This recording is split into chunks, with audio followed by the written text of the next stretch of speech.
Hi, Charlie. My name's Anderson Fuller, and I'm from Avonport, Nova Scotia in Canada. And before I ask my question, I just want to thank you for all you've done to give us insight into your minds as investors. So for me, the most compelling takeaway from Berkshire is your guys' emphasis on and successful use of properly aligned incentives. In my view, owning and leading a business has two central benefits. First, you directly benefit as the company goes through your equity in it, and second, you have autonomy.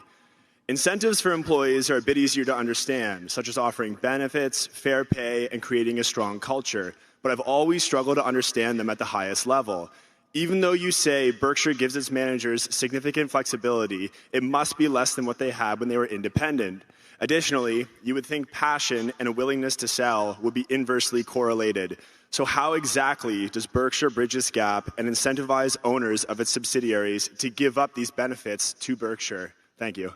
Well, what we really hope to find is managers who love their business but don't like a lot of what comes with it as a public company. I mean, if they have to spend a lot of time listening to people tell them what to do about this or that, and they can't afford to irritate them, or they have to go along with their trade association because, or whatever they may call it, because you don't want to look like a free rider, and then there's all kinds of things, compromises that people have to make in most jobs.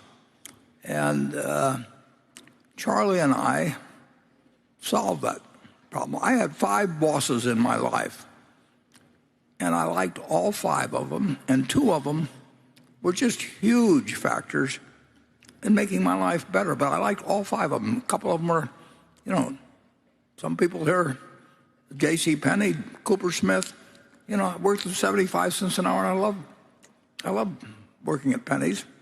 Well, I didn't love working at Penny's, but I love working for Cooper Smith, and it was 75 cents an hour. But I had to do what they told me to do, which was to sell men's shirts first, then men's clothing, then children's clothing, and so on. And I loved working for the newspaper, and I had a great manager when I was at University of Nebraska. Got to work for Ben Graham. I mean, everything worked out, but there's nothing like working for yourself. And if you can't own a big company, working at Berkshire Hathaway, or running a company, is the closest thing you will get. You don't have to spend time courting analysts who you probably have contempt for. In many cases, you don't have to spend time with banks, getting money, and particularly in terrible times. There's all kinds of, you get a lot in the way of freedom that I would think would be meaningful to me, and it might be better if you own the whole place yourself, but maybe you've got siblings that want out. Maybe there's a million reasons why you may not be able to achieve that unless you sell to Berkshire. And that's easier probably if you have a family business where people want to go in different directions than it is with a public company. But there's still possibilities there. So that's why I think if I owned a public company and it was worth great many billions of dollars, and Berkshire Hathaway wanted to buy it, and the shareholders were willing to vote it, I would, considering the way I would feel about life. For one thing, I wouldn't want to retire at 65. I'd want to keep working, and there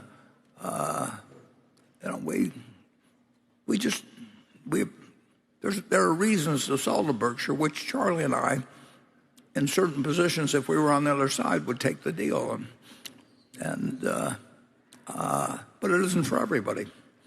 Charlie? I think we have it pretty good, Warren. We've been very lucky, and I don't know. It seems to me that most of the people who are going to end up the way we did, they almost already know how to do it.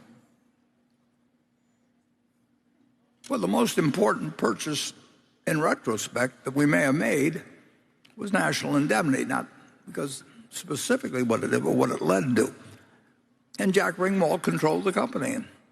And I knew him and liked him, and he knew me. And once a year, he'd get irritated when the Nebraska Department of Insurance or somebody would come around. And he said they always came around when the Exarban racetrack was open, so they could. I mean, he had all these theories about why it was a pain in the neck to be regulated. And I told Charlie Hyder, next time Jack is in that mood where he's ready to sell just because he's tired of fooling around with all these guys, be sure and find him. And so Charlie called me one day and he says, Jack is in the heat. And I said, bring him over. And we made a deal. Well, that's why Jack sold. And he was happy after he made the deal. And I was happy after we made the deal. So there's a man that controlled the business, but just decided these people didn't seem to bother him as much once they were my problem and not his. And you just can't tell when lightning will strike.